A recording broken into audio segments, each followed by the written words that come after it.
When buying things like, for instance, this guitar, I informed myself online and then went to the store, played different guitars before I bought it. This one has maple sidewalls, which gives it a very distinctive tone, which is the reason I bought it. So I prepared the buy. Let's talk about preparation.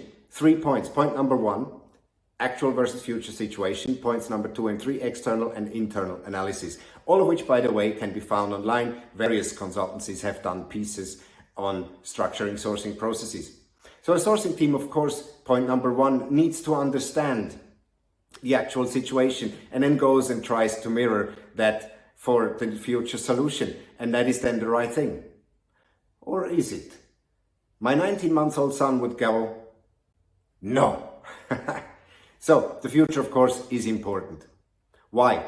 Economic and political influence factors are changing. Cost of doing business is rising, and the framework of doing business will have to change it as the world becomes more sustainable. So business models will change, processes will change, and future software solutions, of course, need to mirror that. That is why future is important. The external analysis, point number 2, of course, a lot of information can be found online, brilliant stuff.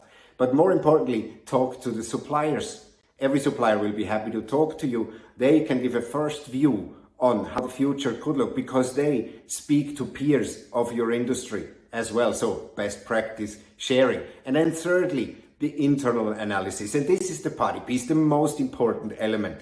And there it's important to talk to the stakeholders using the future solution.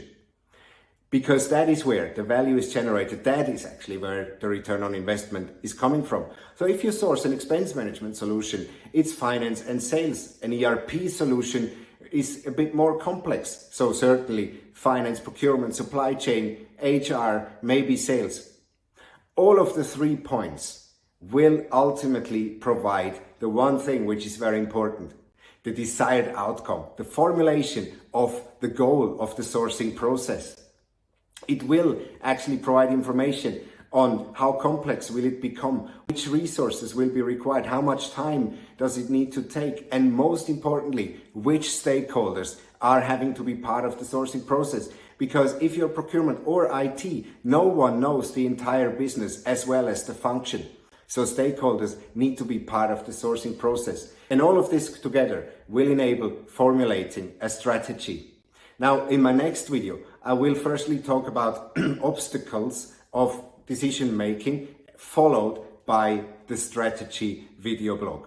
Thank you very much for having watched. Like it, share it, comment it, subscribe to it, ring the bell. That would obviously, as always, help a great deal. In the meantime, take care.